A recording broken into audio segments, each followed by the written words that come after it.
My name is Jessica Holsey with the Addiction Policy Forum, and thank you so much to everyone for joining us for Understanding Substance Use Disorders and Stigma with Dr. Brian Fuehrlein. I'm very excited to have Dr. Fuehrlein, our featured speaker today. He's one of my favorite clinicians. Really excited to have Dr. Fuehrlein here with us today to present. He is a member of the Scientific Advisory Board for Addiction Policy Forum, so a really important clinician and expert in this field for APF. Dr. Fuehrlein is also Associate Professor of Psychiatry at the Yale School of Medicine. He's the Director of the Psychiatric Emergency Room at VA Connecticut and Chief Mental Health Consultant for the National VA Emergency Medicine as well. So very excited to have you join us, and I will hand the Zoom mic over to you. Okay, thanks, Jess, and I appreciate it. And 540 people, it looks like, so this is amazing. Super excited to be here. I am currently in mostly cloudy Connecticut. As Jess said, I'm at Yale and VA Connecticut. That's my primary job. I'm an addiction psychiatrist, and I did my addiction training at Yale. And now I work at VA Connecticut running the Psychiatric Emergency Room and do some national work, as was mentioned as well, for VA National Emergency Medicine. I tried to read as these chats were being typed, and I obviously couldn't read that fast. There are hundreds of chats here from what appears to be all over the country and many from different parts of the world. So I'm incredibly grateful to be able to present my view of substance use disorders and stigma to all of you today. I am working from home, which is very unusual for me, being the director of an emergency room. So there is a greater than 0% chance that my dog might bark at some point. He is unwieldy and unpredictable. He is currently roaming around the yard, so I think we're safe for now. But if you do hear a bark, that will be why. So I'm going to talk a little bit today about understanding substance use disorders and stigma.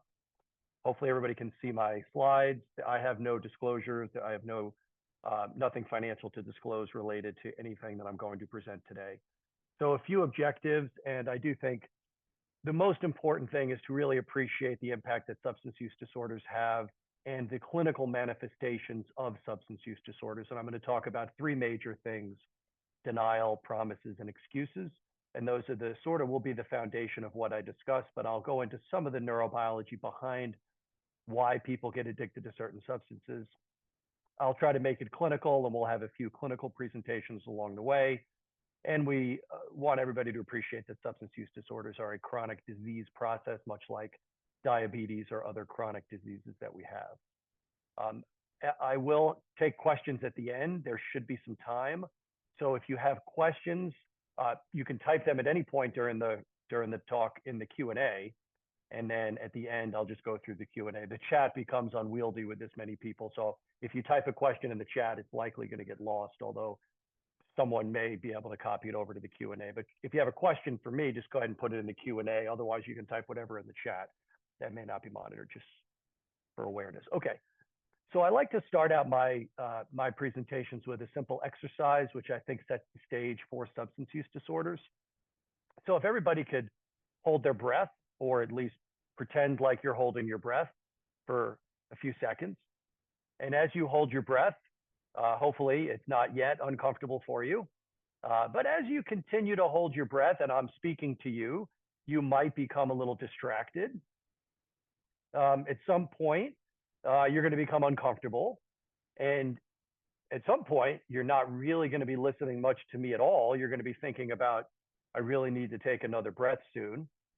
At some point, nothing will matter anymore except taking a breath of air. And if I raised the stakes a little bit, if you were being held underwater, or if somehow I took all of the oxygen out of the room that you were sitting in, and you knew that the only way to breathe would be to do something. The only way to breathe would be to get up and leave this webinar today, or the only way to breathe would be to take your last $10 out of your wallet and buy the oxygen, or the only way to breathe would be to write a bad check, or the only way to breathe would be to lie to your family for some reason. You wouldn't want to do any of those things, but if you knew you had to breathe within the next minute or you would die, then you would do whatever you needed to do to breathe, because life depends on you taking that next breath. And then when you finally take a breath, You don't feel high, you don't feel intoxicated, you just sort of feel normal again, and you can function again. And now if you imagine that you're going to go through this process again in an hour, where an hour from now or 2 hours from now, you don't really know exactly when, but you know it's coming soon, you're going to be starved of oxygen again. And you're going to be very uncomfortable. And you're going to have to figure out a way to get oxygen again, despite possible consequences, just so you can breathe, just so you can feel normal again. You imagine that if you know that that's coming, you might start thinking about it now, even though now you're comfortable, you just took a breath, but you know in an hour or two, you're going to go through this again. So you might start to think about ways you can get that oxygen right now. You might start to hoard the oxygen or walk out on responsibilities now to try to get oxygen now, even though you're comfortable now, you know it's coming soon. So obviously this is an analogy for people who have a substance use disorder, where they're seemingly willing to do whatever it takes to get what they're addicted to, even when they're doing okay at the moment. And then when they use, often, just like when you breathe, you just feel normal. And it's to stave off discomfort instead of making you high or intoxicated. So this is a very interesting analogy that I learned many years ago when I rotated at the Betty Ford Center as a medical student. It was about the parallel between people holding their breath and people who are addicted to a substance. And I think it's something for you to keep in the back of your mind as we go through this today. So how does that happen? How does that process take place? So what I'll tell you over the next few minutes is based on the dopamine hypothesis of addiction. Now, there's more involved with addiction than just the dopamine hypothesis, but this is a very simplified way to then build a foundation to understand the clinical manifestations of these substance use disorders, which I want to focus on in a few minutes. So I'm going to mostly present this from the perspective of the dopamine hypothesis. So we have a reward system deep within our brain. And I don't know if you can see the cursor or not, but deep within the brain, these smaller structures that are labeled in blue, just to give you a frame of reference, the blue ones are in the middle. The amygdala, the hippocampus, the ventral tegmental area, which is in pink. But these deep structures within our brain are very primitive. And there is what we call a reward system buried deep in there. The outer part of our brain, the cortex, which is the big squiggly part of our brain, that has evolved over a very long time to allow us to have higher level thinking than lower level organisms. We live in a complex society. We have invented technology and society and school and education and bills and finances and jobs and all of that. And that's mostly driven by our cortex. But our drive to survive is driven by our reward system. Our reward system releases dopamine for behaviors that are reinforcing for survival. So things like drinking water, eating certain foods, I mean, all food if you're hungry, but even certain foods, you know, certain foods taste better than others, right? Usually it's the ones that are high in calories, high in fat, high in sugar. Those are more rewarding. They give us a little bit more dopamine. If you have children, they're not always pleasurable. I have children, but most of the time they give you some reward for raising offspring. Is usually a very rewarding endeavor. Obviously, sex is very rewarding and feels good, and there's a purpose behind that. It's not for our own survival, but it's for survival of our species. Enough of us have to have sex, or else the species will not survive. And if you think about a lower level organism, a bird or a rabbit or a squirrel, pretty much all they do is driven by this system. They are constantly looking for food and water. They are constantly trying to find a mate. They somehow know how to raise offspring and how to survive. They find shelter when it's cold or hot or from predators. They know how to do all of these things somehow. They don't go to medical school or become social workers or have to pay bills or live in particularly complex societies. So hence their cortex is quite small compared to ours, but their reward system is quite large compared to ours because their lives, squirrels, rabbits, mice, their lives are driven by a primitive dopamine releasing system that tells them how to survive and tells them how to raise offspring and tells them how to procreate and tells them how to stay safe when they might die. That's the purpose of the system. Now for us, we have evolved into a much more complex society. We have food readily available. We're rarely in a situation where we might die. Many of us don't want children. And in fact, if you don't want children, but you've had sex, then really every time you've ever had sex, you've blocked having children, most likely. And that defeats the purpose, according to the reward system. The reward system's purpose is to procreate and make sure you survive and your species survives. But in today's society, the reward system has become a little bit less relevant. What's more relevant is our cortex, which tells us how to engage in complex work and pay bills and all of the things that we do every day. And if you think about your day-to-day decision making, for example, 609 of you, I see a number on my screen of 609 participants have decided that you all were going to spend this hour and a half with us talking through these things. And this is not, as I'm trying to be entertaining, but you are not getting a surge of dopamine from sitting here listening to me. You would find much more pleasure if you were doing other things. But 609 of us decided that we were going to sit here today and listen to this talk for whatever reason. And those reasons are driven by the cortex, not by the reward system. Your cortex drives your day-to-day decision making. You made a decision what to eat for breakfast today. You made a decision what to eat for lunch today. If it was up to your reward system, you would have had the thing you love to eat the most. You could probably afford it. It's probably readily available to you, but you're probably not eating it all the time because you know it's not good for you and you could gain weight or you could develop health problems. So you're not doing it all the time, even though it is pleasurable. Just like if you're in a one-on-one relationship with a single partner, you're probably not engaging in sexual activity outside of that relationship, even though it would be pleasurable.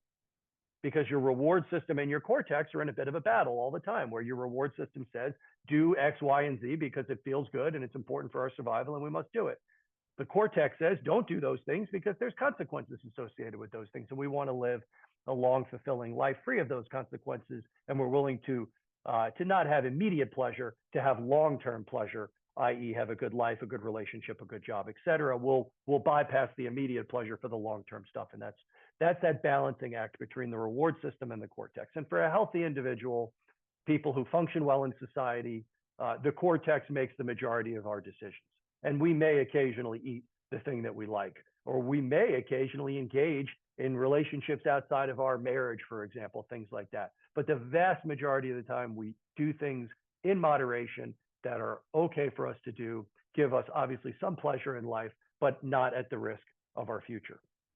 Now, if you take that balancing act and you throw in the fact that you're starving to death today, right? If all of a sudden we were starving to death and we needed to eat food very soon or we might die, then suddenly this talk would not be important anymore.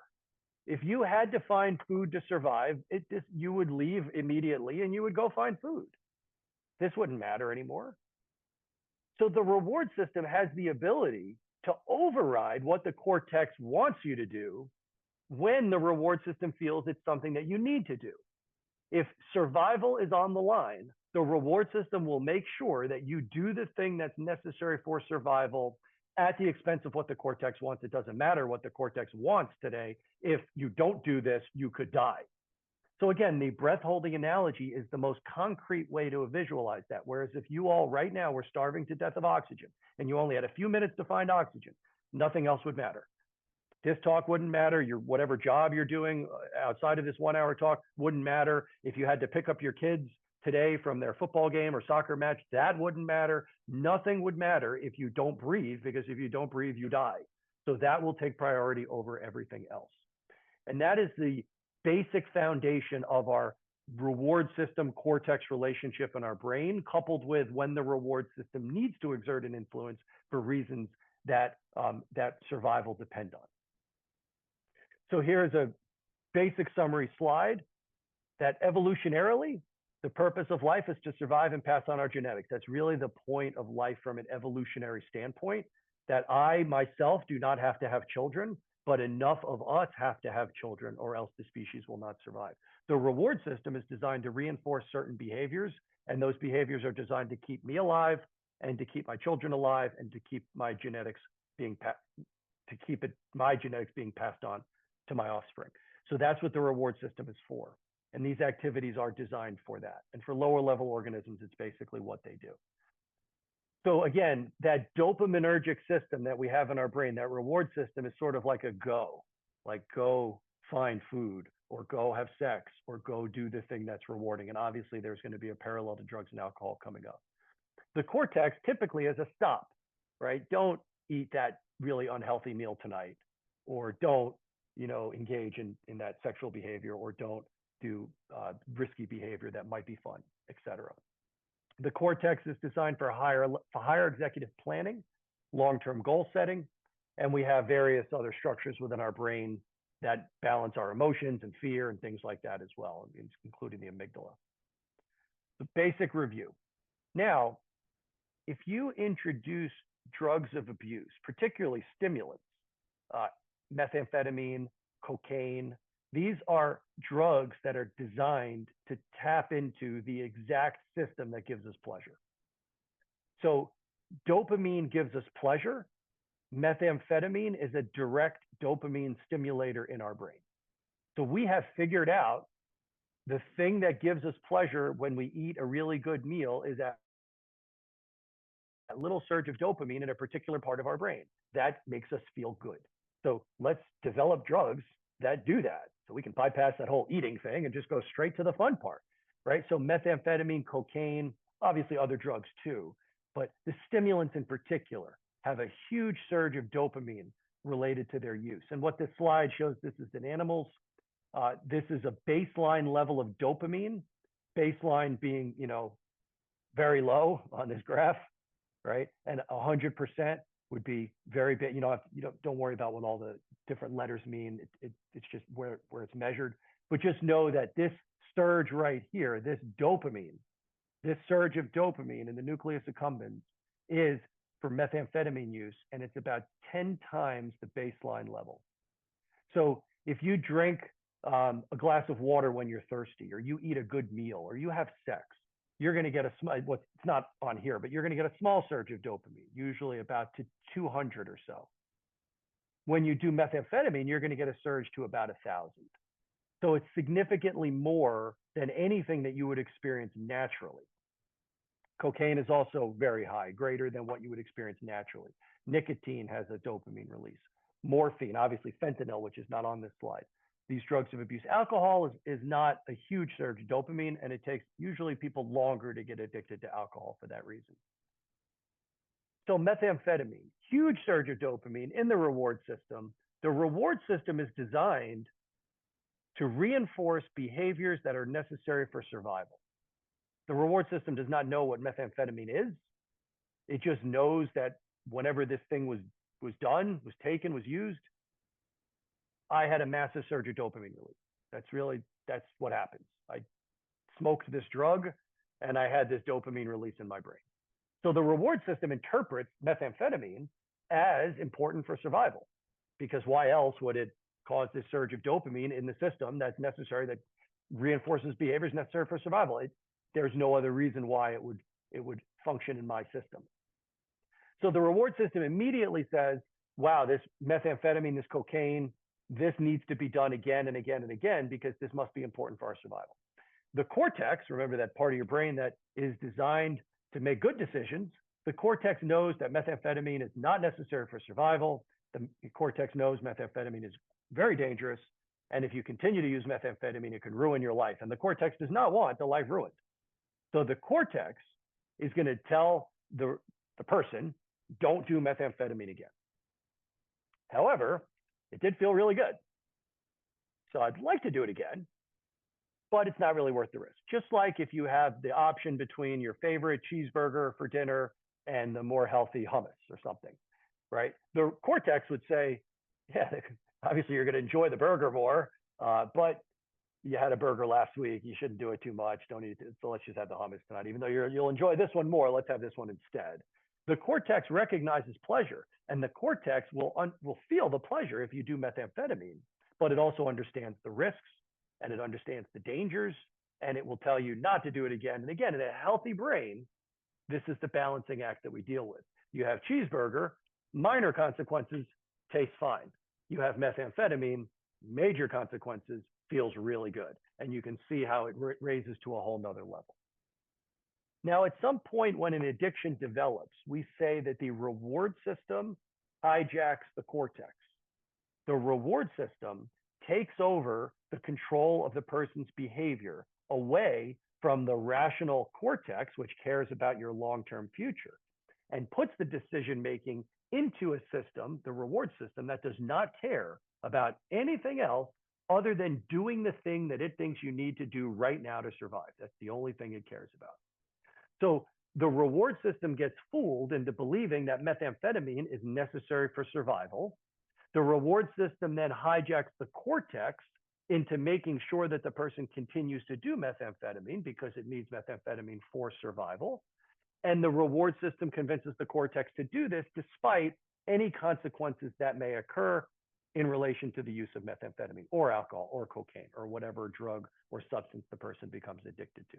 So we say it's a hijacking of the cortex by the reward system to make sure that the organism continues to do the thing that it's addicted to because it's interpreted as important for survival, much like if you were starving to death of food right now, the most important thing in your life right now would be to find food. Your children are still important to you. Your job is still important to you. But if you were truly starving to death, the most important thing to you right now would be food. The other things can still be important. Food is more important. If you're addicted to alcohol, the reward system interprets that the same way. Your children are still important. Your work is still important, but alcohol becomes more important because it's interpreted as important for survival. And that's the cunning and baffling nature of addiction that we will talk about next. So you have this balancing act between the brain saying that thing must be important for survival. Hence, it activated my system so greatly. It must be critical. And yeah, it felt really good, but it's also really dangerous and we shouldn't do it again. And that's that balancing act that we see. So the key point here is that the cortex becomes hijacked by the reward system. The behavior of the individual becomes under the control of the reward system, not under the control of the cortex. Remember, the cortex is the thing you want making your decisions, not your reward system. The extended amygdala and other parts of your brain are very involved with this. And again, once the addiction develops, consequences take a backseat to short-term survival. Just like if you were starving to death of food right now, whatever you had to do to obtain food would take a backseat to finding food right now. Short-term survival is more important than any consequence. And that's what happens when people get addicted to a substance. So hopefully that is it's a very basic presentation on sort of the development of a substance use disorder. It's based on the dopamine hypothesis of addiction. Addiction is more complicated than just that, and we'll get into a little bit of that coming up. But I wanted to lay that part of it as a foundation for helping you to understand the clinical manifestations of substance use disorders, which we'll get into next, because these are the things that you will see every day if you work with patients who have substance use disorders. You'll also see these things every day if you have family members or friends or anybody that you know with a substance use disorder, because these are very, very common manifestations of substance use disorders. So let's do some presentations. So we have Steve. He's a 56-year-old man presenting to clinic for a routine physical examination. You notice some alcohol on his breath. You ask some questions. And Steve says, yeah, I do occasionally drink. I had one last night. I guess you can still notice it. He denies that it's any significant problem. He says he drinks, maybe once per week, 1 or 2 drinks at a time at the most. He does not really feel alcohol is a problem. And, he's getting a little annoyed with you that you're asking so many questions about his drinking, because he's really only here for his annual physical that his work, makes him do once a year for his job as an airline pilot or whatever. So he doesn't really understand why you're asking all these questions about alcohol. And he's getting kind of annoyed with you. So then you talk to his wife for a few minutes, and his wife says, he actually was recently arrested for a DUI. It was his 3rd one. He actually was recently fired from work due to missing too much work due to alcohol use. His alcohol use has impacted their marriage to the point of separation. And you also note that his liver function tests are elevated. So there's a lot going on here. And when we were talking to Steve, he didn't really have a lot to say about any of this. He just sort of said, I drink 1 or 2 drinks, no big deal. Totally different picture from his wife. Doesn't really make a lot of sense. So Steve is in denial, right? We say that the disease of addiction is cunning and baffling, that it doesn't really make a lot of sense why someone would do the things that they do despite all of these consequences. And often it's for something that they don't get that much pleasure from anymore. If you ask patients who are this severe with an alcohol use disorder, do you enjoy drinking? Many of them will say no. So it doesn't really make a lot of sense that they're willing to sacrifice all these things that they love and care about for something that often they don't even tell you is that pleasurable. There's very little motivation to change if the behavior is not believed to be a problem, right? Like if I don't think alcohol use is a problem for me, then what's my motivation to not do it? It's perfectly fine. It's not a problem. So we as clinicians have to try to figure out a way to get through a patient's denial, if someone does have a substance use disorder, to get through their denial, to motivate them to get treatment. Because it's hard to motivate them to get treatment if there's no problem. Just like if you went to your primary care doctor and you do not have cancer, and your primary care doctor says, oh, well, we have to get you started on chemotherapy right away, you would say, I do not have cancer. I don't know what you're talking about. It's the same type of thing here. I don't have an alcohol use disorder. I don't know what you're talking about. Denial is very common early in the process. Denial is designed to protect the addiction. The reward system wants the person to continue to use the substance because life depends on it, for the reasons we mentioned earlier. The cortex does not want the person to use the substance because the cortex wants the person to have a long, meaningful life. The cortex wants them to keep their job and their marriage and their relationships. And drinking might get in the way of that. So the reward system has to figure out a way to fool the cortex into drinking despite these consequences. And the primary way it does it early in the process is through denial. It creates a wall of denial. It convinces the cortex it's not a problem, and the cortex has little reason to not drink anymore. Those of you who are Seinfeld fans, George Costanza said, it's not a lie if you believe it. And when someone is telling you, Doc, I do not have an alcohol problem, they believe that. That's the cunning and baffling nature of the illness. Despite all of the evidence pointing to the fact that they have a severe problem, I don't have a problem. So it's very frustrating from a family member's perspective. It's frustrating from a clinician's perspective to try to figure out how to motivate someone to get better. There are stages of change associated with the process of change. So you've probably heard of these things: pre-contemplative, contemplative, preparation, maintenance, and action. These are the stages of change. And if someone is telling you, Doc, I don't have a problem, right? This alcohol thing is not a big deal. They are at the pre-contemplative stage. They're not even contemplating a change because they have no reason to make a change. There's various strategies to try to move people along the stages of change. And we could do a 1-hour talk just on motivational enhancement or motivational interviewing. We could do a whole talk on 12-step facilitation and how to get people engaged with AA or CBT, how your behaviors and your thoughts and your actions all play a role together in the process of addiction. So I'm just mentioning these things on this slide just to bring to your awareness that there's various strategies, but the actual ways in which we try to get people along these stages is a little advanced and can be very tricky. And when someone is in denial, you have to tread carefully as to how you're going to confront that or how you're going to try to motivate them, whether it be through a patient-centered motivational enhancement approach or more confrontational 12-step facilitation approach, or if it's your family member and you have some personal stake in it, you have to figure out the way in which you're going to approach that. For example, if a patient goes to their cardiologist and their cardiologist says something along the lines of, your alcohol use, I think, is affecting your heart. And I know I'm just a cardiologist and I'm trying to help you with your heart, but I do have a responsibility to tell you that, the drinking plays a role in that. And I really, would like to talk to you about, cutting down or stopping or going into treatment. And the patient gets very angry, let's say, and says, doc, you're a cardiologist. I don't understand why I have to listen to you badger me about my drinking. I get my wife badgering me all the time about my drinking at home. Now I got to come here. I thought you were just giving me my metoprolol for my blood pressure problem. I really don't want to sit here and have to be badgered by you every time I come in and talk to you. So let's just stick to what you do. I'm happy to see you for my blood pressure, but I really don't want to answer these questions. And if this is the route it's going to go, I'll just find myself a new doctor. And I toned it down. Imagine the patient was more rude than that.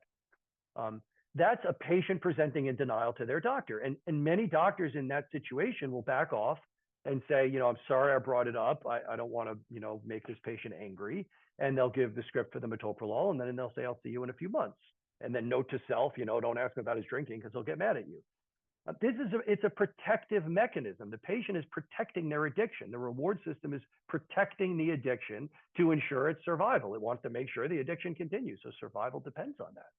So denial can be very, very tricky, and it's not an easy thing, especially when a patient is early in their disease process, when there's not a lot of evidence yet to confront the patient about.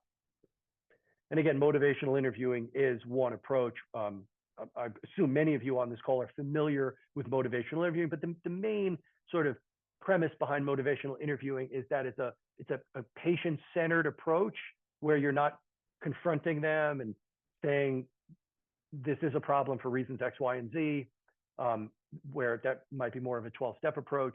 Motivational interviewing might ask questions that center on the patient, things like, well, tell me how important drinking is to you, and what does it do for you, and why do you do it? And tell me about your liver, and I noticed you have liver enzymes are high, and that's good, or that's not good. And tell me about your DUI that you had, and how important is that? And you're just simply asking questions to feel where they're at, and you're trying to resolve their ambivalence on their own. You want them to make these changes on their own instead of you trying to confront them into making changes.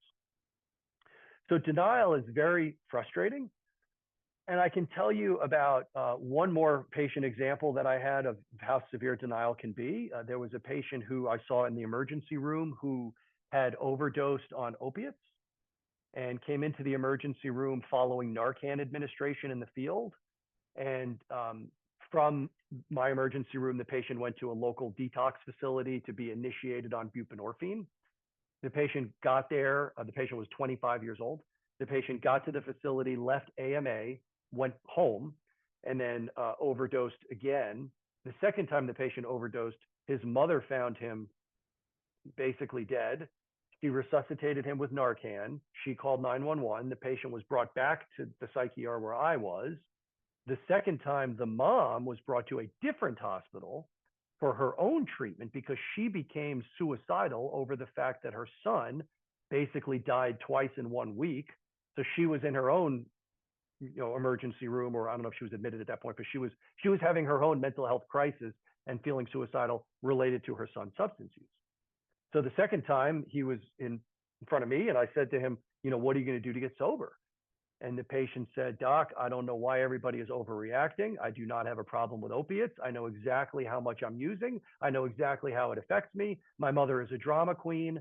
She is overreacting to everything. She has no idea what's going on. She has her own problems. She has no idea what I do or what's going on in my life. Everything is fine, doc. I'm ready to go home. So forget the fact that he's 25, he lives at home, he does not work, and he doesn't really have a quality of life outside of using opiates. If you put that aside, he literally died twice in 1 week, and he's only 25 years old, and his mother is suicidal related to his use. And in his mind, in the mind of someone with a substance use disorder, everything is fine, my life is fine, I do not need any help, I would like to go home. And that's the power of denial, is that sometimes even very severe illnesses do not present as a problem to the person themselves, even though to everybody else, it is such a severe problem. So that was a little bit about denial. I want to shift gears a little bit now to promises. We have denial, promises, and excuses. So here we have Denise. She's a 38-year-old female. She was admitted to the ICU, so she's quite sick, and she has delirium tremens, which is a very severe and potentially life-threatening complication of alcohol withdrawal. So she's admitted to that. She's young, 38, admitted to the hospital, to the ICU for severe alcohol withdrawal with delirium. Your team does really well to manage her delirium. You essentially save her life. Let's say she was in the hospital for 5 or 7 days, and you essentially save her life. And then on the day of discharge, you have the conversation with her about sobriety. And she looks you in the eye and she says, "Doc, look at me. I'm in an ICU. You're telling me I almost died. I'm only 38 years old. And you're telling me that if I drink again, I could die. I don't want to die. I don't even really like alcohol. I am never, ever drinking again. This was a wake-up call for me, Doc. And I thank you for saving my life. Oh, and by the way, I served in the military. I'm a veteran. I would never, ever break a promise to anybody. So I'm going to look you in the eye. I'm going to shake your hand and I'm going to make you a promise, my hand on the Bible right now, that I will never touch alcohol again. And I thank you for saving my life." Now, patients make promises like that all the time, and definitely make promises like that all the time to their loved ones that they'll never use again. Again, it's not a lie if you believe it. So despite the fact that these patients may be drinking all of the time, every day for many, I mean, Denise is younger here, but sometimes my patients are in their 60s or 70s with an alcohol problem, and they've been drinking their entire life, literally their entire adult life, and they'll just think to themselves they could just magically stop drinking today because they've made the decision to. And that's very, very, very unlikely. Possible, sometimes people do it, but it's very unlikely and it's not a recommended approach. So in this example that I gave of the promise, many doctors would feel pretty good about themselves. "Wow, Denise, I'm really glad that you feel so strongly about your drinking and that you're ready to stop. And I'm really proud of myself for saving your life and convincing you that this is such a big problem for you. So congratulations and good luck." And they write in their treatment plan is that, "I just had a long talk with the patient about the dangers of her drinking, and she agreed to stop drinking." That's the plan, right? There is no treatment. There's no anything. It's just she agreed to stop drinking. Now, if you imagine you do that and you believe Denise, and now she comes back, you're still on service in the medical force. She comes back, she's intoxicated. She comes back to the ICU for delirium tremens again after just a week or two. You remember treating her a couple weeks earlier. She made you this heartfelt promise that she was going to stop drinking. She didn't even last one day. She went home. She immediately started drinking again. And now you feel like she lied to you, or you feel a little frustrated with her or angry, or you're wasting your time. Why are we doing this again? We just detoxed her a couple weeks ago and she immediately started drinking again. She's hopeless. She'll never stop drinking. What's the point of doing this? And on and on. And these are the feelings and thoughts that many providers have towards patients like this, because it's quite frustrating. Or again, if you imagine this is your family member and your family member made a promise to you and you believed them, and then the next day they broke the promise. It's very, very, very frustrating. So you can see how these broken promises have a significant impact on the people around them. Now, if we take another example, a similar example of similar type of thing, later in the week, we're on the same service, right? And now we have Mike, who's a little bit older. He's 71. He's admitted to the ICU for management of diabetic ketoacidosis. So this is when you have diabetes that is poorly managed and your sugar gets very high, usually in the more than 500-600 range. It's very high, and then you become quite ill and have to be admitted to the hospital for management. And you discuss with him your concerns about his diabetes, and he says to you, "Doc, I'm in the ICU. I nearly died. This is a huge wake-up call for me. I don't even like diabetes. I promise you, I'm a veteran. I've never broke a promise to anybody. I promise you that starting today, I will never have diabetes again. I'm done having diabetes. I don't like diabetes. So I promise you that I will stop having diabetes." And you, as his doctor, you're very proud of yourself, and you say to him, "That's awesome, Mike. I'm really proud of you. Good luck with that." And then you write in your note, "I had a long talk with Mike about the dangers of diabetes, and he agreed to stop having diabetes." So obviously that doesn't make any sense, and we would never do that. We would tell Mike he needs treatment for his diabetes. We wouldn't believe a promise that he's not going to have it anymore. You can't promise away a medical problem. That doesn't make any sense. You can't promise away an alcohol use disorder. If someone meets the criteria for an alcohol use disorder and then promises you they're magically going to stop drinking, that, again, 99% of the time will not work, because the definition of an alcohol use disorder is you cannot control your drinking. That's the definition of the illness. And yet we're going to believe a promise that someone can control their drinking. It doesn't make a lot of sense. But when you don't perceive substance use disorders the same way as other medical problems, when you perceive them as a choice instead of an illness, which we'll get to the stigma at the end, if you perceive it as a choice instead of an illness, then you do believe that people can just simply stop doing whatever they're doing that's bad for them and they can just stop. And when they don't stop, you blame them. If someone has cancer and they tell you they'll stop having cancer and you believe them and then they don't stop and then you get mad at them, that doesn't really make a lot of sense, but we do it all the time with substance use disorders. So last one of these, again, same analogy with the promises, just imagine now it's your father. And you're fed up with your father's drinking. You just can't do it anymore. And you give him an ultimatum and you say, either choose me or choose alcohol, but it can't be both anymore. He looks you right in the eye, tears in his eyes. I love you, son or daughter, more than anything else in this world. Obviously, I love you more than drinking. If you're this serious about it, of course I'll stop drinking because I love you so much. And you're both thankful and hug and love each other. And then the next day he's drinking. This is very typical. And the way that the family member would perceive it is, I gave him a choice, alcohol or me. He made his choice. He chose alcohol. Therefore, he loves alcohol more than he loves me. Therefore, I will not be around him anymore. And if you ask this man or any other man, what do you love more, your children or that bottle of vodka? They will all tell you, I love my children more than that bottle of vodka. But when their children make that threat, it is not enough to get them to stop drinking. And that is the cunning and baffling nature of the illness. And if you ask him tomorrow when he's drinking, why did you drink? Do you really love your kids more than alcohol? Yes. Did you believe your children when they said they will not be a part of your life if you keep drinking? Yes. Well, then what are you doing drinking 2 days later? I don't know, doc. I can't help it. It doesn't make any sense. I don't know. And that is a typical response. It doesn't make any sense. I don't know. Because it is a cunning and baffling illness that does not make sense to the person. Why are they, again, their children, probably the thing they love more than anything else in this world. Why are they willing to give it up for alcohol? Something they don't even really particularly like anymore. I don't know. So the broken promises destroy families. Families believe them only to a certain point, and then they can't deal with it anymore. But a better promise would be, Dad, I appreciate that you love me and I appreciate that you're trying really hard, but why don't you make me a promise that I believe you that you can keep? And that promise is that you're going to go today and we're going to get you into treatment. That you're going to promise me today that you're going to stop what you're doing and you're going to go get help.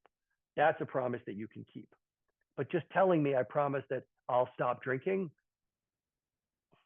I think that's a setup for disaster. So promises. It's not the patient lying. It's a symptom of the illness.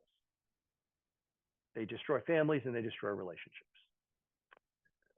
So let's do another patient presentation. Now we have Christina. She presents to the emergency room following a relapse. She was doing pretty well. She stayed sober for a few weeks. And then about a week ago, she found out that her cousin was in a car accident, broke his leg. Christina was very upset by this news, and then she relapsed.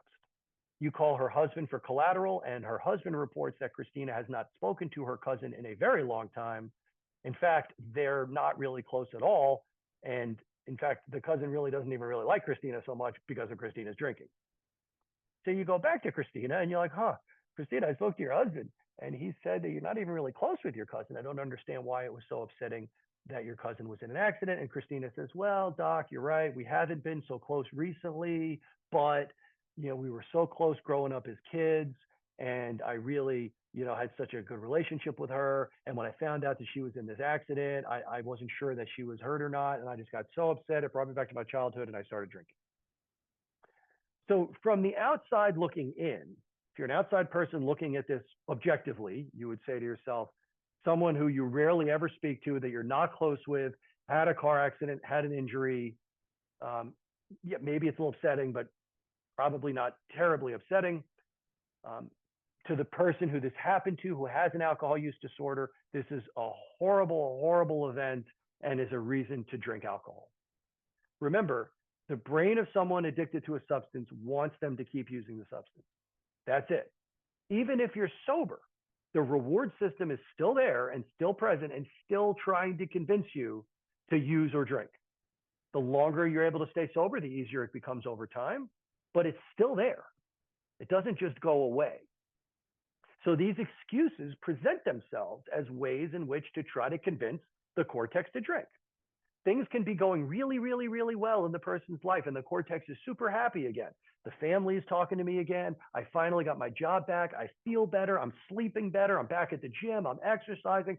I'm doing all the things I wasn't doing when I was drinking, and things are going great. And then something happens like this. My cousin got in an accident, or I got mad at my wife, or my boss yelled at me, or whatever it might be. And immediately that brain says, oh, we got to go drink, because that disease does not go away.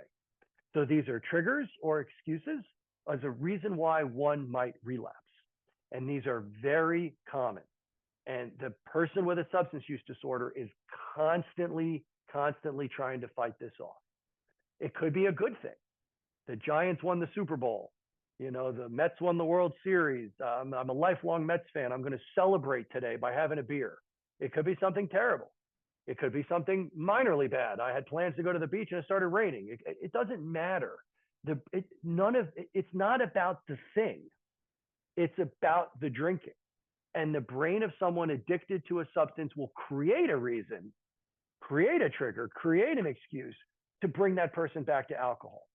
And if you're a doctor or a therapist or a clinician and you're trying to solve that problem, if you're trying to solve the problem of this particular excuse, as long as I'm in my job, I'm going to be stressed out and I'm going to be tempted to drink, and you work really hard to find this person a new job, then the next reason will be, well, as long as I do X, Y, and Z, I'm going to drink. It has nothing to do with the job. It has to do with the fact that the person has an alcohol use disorder and is constantly looking for reasons to use again. Now, sometimes it does have to do with the reason, right? If something serious happens, the person gets a severe injury, a new medical problem, their wife dies, obviously there's reasons why. But the majority of the time, the triggers or the excuses are relatively minor and really not the underlying cause. The underlying cause is the fact that they have an alcohol use disorder. Now, excuses can extend to why people don't go to treatment, right? And initially, excuses can be why one relapses. Excuses could also be why one will not go to treatment. So here we have Jeff, who's admitted to the medical floor with delirium tremens. He's stable for discharge. He's not in denial, right? He acknowledges that he has an alcohol problem. He's not making you promises. He's not telling you, I'm just going to stop drinking. He seems open to going to treatment. So you arrange all this treatment for him. Your team, your social worker, your doctor, your nurses, everybody works really hard to bill his insurance and to get all this stuff done. And you found a place in a local nearby city and they're willing to accept them and the insurance will pay for it. And it's all arranged and everything's ready to go. And on the day of discharge, Jeff says, oh, well, I didn't realize I was going directly to treatment. I got to go home. I got to mow the lawn. My son has a soccer match. I think I have a job interview next week. I just got way too much going on, doc. I can't go to treatment now, but why don't you give me that information and I'll be happy to look into it. And maybe I'll go in a couple of weeks when my life settles down a little bit. Because right now it's just too hectic. I got too much stuff going on. So excuses will also be why patients do not engage in the treatment options that you're working on for them now. And again, it's very, very frustrating. We had a guy in the psych ER who we kind of did this, right? We held him for a couple extra nights. He was willing to stayed a couple extra nights in the ER. We arranged treatment for him. We waited, for a bed to open up, which it did. He was willing to wait. And then on the day of discharge, he said, I got to go pay my rent and then I'll go to the treatment program, but I got to go first to pay my rent. The social worker who picked him up said, that's fine. We'll drive you to your house to pay the rent, whatever you got to do. We'll do it with you. And then we'll drive you to the program. He said, I'm sorry, I got to do this myself. It's just something I got to do. I can't, I'll be at the program in 2 hours. I just need 2 hours. There's nothing we can do. We can't make him go to the program. So we said, okay. And he showed up back in the emergency room. I swear it was 15 minutes later, totally intoxicated. And he said, all right, now I'll go to treatment. And I don't even know how he did it. I don't even know where he got the alcohol from. It was so fast. He didn't have a car. So was it hidden in the bushes? I don't even know what he did. It was like almost impressive. But he obviously sabotaged the whole thing. The treatment program wasn't going to take him anymore. After all this work that everybody did, it was very frustrating that he made this excuse that he had to pay his rent. And did he really at the moment believe that he had to pay his rent? Maybe, but certainly that didn't last long when he left and he had access to alcohol. So these excuses why one would not go to treatment is very frustrating. The excuses also may extend to why someone wouldn't engage with AA. And I do a whole separate talk on AA that we're not doing today, but there's many reasons why people don't want to attend AA, and many of these reasons, are often not that reasonable, right? Oh, it's garbage. I don't like it. But when you ask a few follow-up questions, oh, well, have you been to more than 3 meetings, or have you ever had a sponsor? Have you ever worked through the 12 steps? Oftentimes you'll hear, no, I've never really done it, but I don't like it. It's not for me. Often this is simply the reward system creating an excuse, creating a reason why one should not go to treatment. It has nothing to do with AA. It has nothing to do with any of the things that the patient says. It's simply their addiction talking. So we always want to be mindful of these excuses. I'll give you one more example of an excuse because it happened to me. One of my friends called me and said that his wife was struggling with an alcohol use disorder. She was drinking a lot. She drank to the point where she got a DUI, and he's a doctor, she's a nurse. They're very well-functioning, high-functioning people, very prominent people in their community. And she got in an accident. She didn't get hurt, but she could have. And she had her kids in the car, and the kids did not get hurt, but they could have. And she got arrested for a DUI. So it was getting serious, that she was in a situation where she had to go to treatment, or else something bad could really happen to her very soon. And her husband, my friend, was very desperate. So he called me. I called my friend who runs a treatment center at the university that I went to. And he said, sure, just have him call me and we'll take her right away into treatment. My friend has the money. He was paying cash. They also have insurance. So the financial thing was not an issue. But she was refusing to go for several reasons. She couldn't have a roommate. She couldn't be away from the kids, multiple reasons. But the most crazy excuse that she gave was that their daughter, who I believe at the time was maybe 12 or 11, somewhere in that age range, the daughter has to have her hair braided properly before she goes to school every day. And the husband does not know how to braid the daughter's hair. So if the wife goes to treatment and is away from the family for a few weeks, then the daughter's hair will not be properly braided, cannot possibly go to school that way, and cannot function. And therefore, the wife, has to be home with the daughter every day to braid her hair. And in her mind, again, she's not lying. In her mind, the braiding of the hair is more important than the fact that she almost killed that same daughter in a car accident while she was drinking and driving. That doesn't matter anymore. The most important thing is you can't go to treatment because of X, Y, and Z reasons. The addiction is so powerful that it's creating any excuse it can possibly think of to convince the cortex to not engage in treatment because the reward system is desperate to keep the person on the path of drinking. So we have denial, we have promises, and we have excuses. And these are 3 very common things that we will encounter when working with patients with substance use disorders, but also when working with our family and friends. We will encounter these quite frequently. Now, again, I mentioned the dopamine hypothesis of addiction. There's more involved than just the dopamine hypothesis of addiction. The self-medication hypothesis is also incredibly common, that people they don't turn to drugs for that initial high, which they then sort of seek, but often they turn to drugs or alcohol for the medicating effects that they get in response to a condition that they might be suffering from, whether it be depression or insomnia, anxiety, pain, things like that. So if someone can't sleep, they may turn to alcohol. And even though alcohol is not good for sleep, it may help them fall asleep initially. And then they'll drink for that reason. And then over time, they may develop an alcohol use disorder without ever really having the euphoria associated with alcohol. So the self-medication hypothesis is another common reason why people get addicted to substances. And there's obviously a lot more involved, but I wanted to just make sure that I threw that out there. Now, I want to close in the last, so it's 2:00 Eastern. So we have 30 minutes left. I figure I'll do about 10, 15 more minutes on stigma, and then I'll have about 15 or so minutes for questions. So if you do have questions, feel free to type them in the Q&A at any point, and I'll go through the Q&A at the end. But I do want to touch a little bit on stigma. So this was a headline a few years ago now. I've saved it because I think it's amazing. There was a baseball player. His last name was Skaggs. And the USA Today, this is not an inconsequential publication, the USA Today says that Skaggs' death is a loss and a tragedy, despite being drug related, as if to say the fact that it's a drug related death does not make it a tragedy. Like that's the implication here, that, oh, he was using drugs and that's how he died. So that's not a tragedy. It's not like he had cancer and died. That would have been a tragedy. Not that he was using drugs. That's not a tragedy, right? That's the implication in the headline. It's completely insane that he was 20 something years old. I forget exactly how old he was, 20 something years old, star baseball player, right?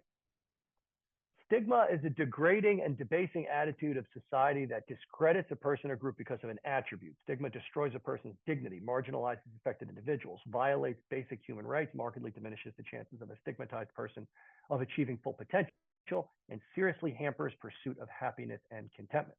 So that is an official statement from the Conference on Stigma.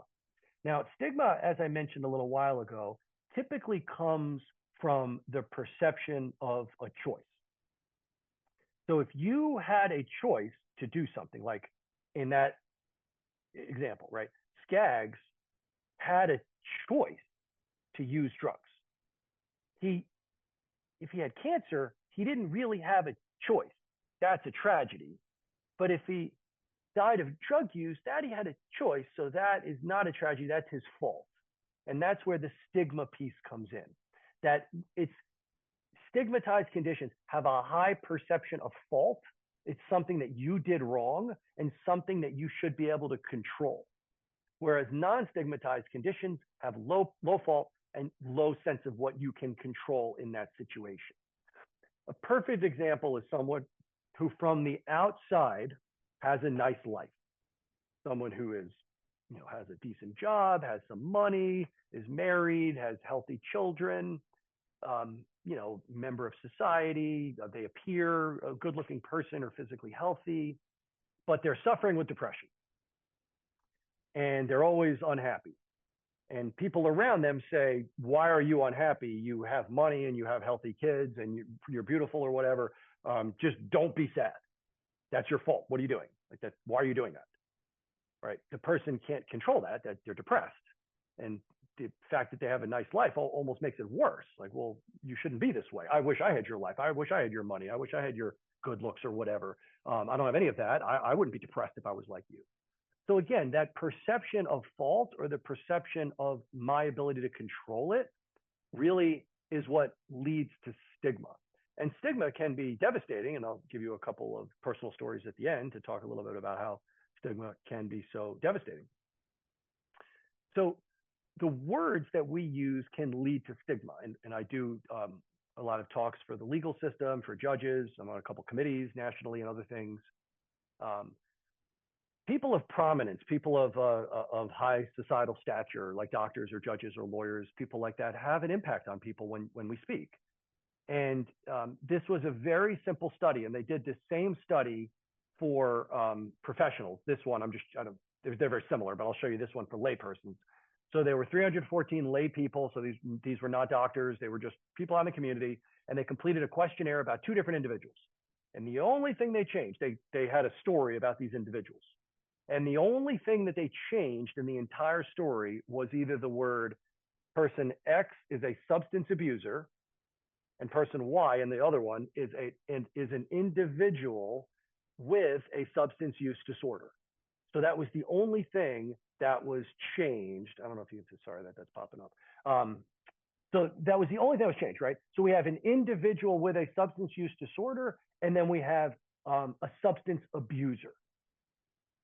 When they asked the people follow-up questions, what did you think of person X? What did you think of person Y? What's the recommended treatment for person X? What's the recommended treatment for person Y, et cetera? This is what you got. The substance abuser.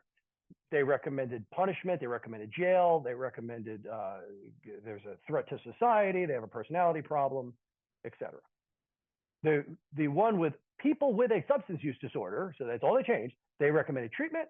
They recommended they see a psychiatrist or a doctor, and that the problem is related to some genetic imbalance or a disease process that they have in their brain.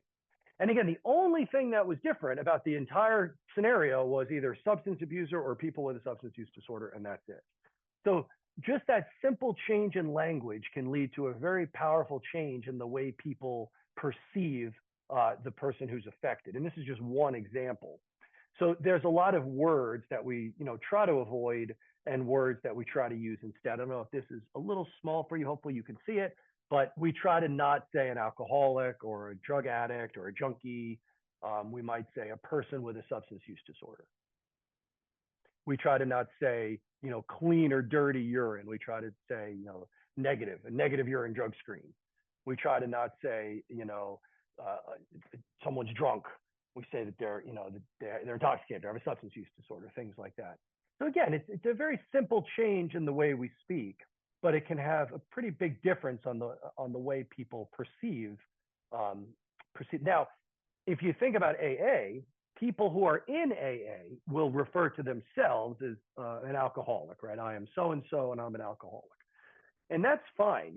Our role is not to tell other people what they should say or do, especially when it involves themselves. And many people in AA will say that I like to refer to myself as an alcoholic because it reminds me of where my life used to be and where it is now and other reasons like that. That's fine. But for us as professionals, we should try to make an effort to use language that is more, that's less stigmatizing and more appropriate. So my patient may tomorrow refer to himself or herself as an alcoholic, but when I'm writing a note or when I'm referring to that person to somebody else, I'm going to refer to them as a person with an alcohol use disorder, et cetera. So it's just very important to keep that in mind, that the words that we say and the way that we write things, the way that we do things are really important, especially those of us in prominent positions like judges and lawyers and doctors and things like that. So I do want to end with a couple of quick stories, which I do think highlight the stigma aspect of substance use disorders. And to me, the sort of, the fact that substance use disorders are quite sad. So I'll tell you just a couple of stories, and then I'll tell you a couple related to stigma, and then we'll wrap up and I'll take some questions. So for me personally, I had a long-term therapy patient that I saw when I was in residency, and I managed her for several years, and she was a single mother, and she had one child. So you can imagine that the son is a very important relationship to the mother. So single mother, one child. The son, at the age of 13, developed a substance use disorder, alcohol, mostly drugs. And so from the age of 13 to 17, she was very wrapped up in his addiction, and he was having all kinds of problems at school, and she was worried about him. And then at the age of 17, she got a phone call that he drowned and he died. So her immediate emotional response to that phone call was not grief or sadness. It was relief. She was relieved that her son died because she didn't have to worry about him anymore, whether he was going to come home from school or he'd get arrested or get beat up or get shot or whatever. She didn't have to worry about it anymore, and she was relieved. And then she became grief-stricken and all the angry and guilty and all of that. Mostly she was guilty related to her feelings of relief. And that's why she was in therapy with me to process all of that. And then the most ironic thing of the whole story is that she then became addicted to substances herself later in life after he died. She then became addicted to substances as well. In my own life, my aunt, my dad's sister, has an alcohol use disorder. She's still alive, and she now lives in a nursing home, but she's still alive. I don't think she's drinking now. And many years ago, she was very ill with an alcohol use disorder. She was admitted to a hospital. She had delirium tremens, much like in the example that I gave. She was quite sick.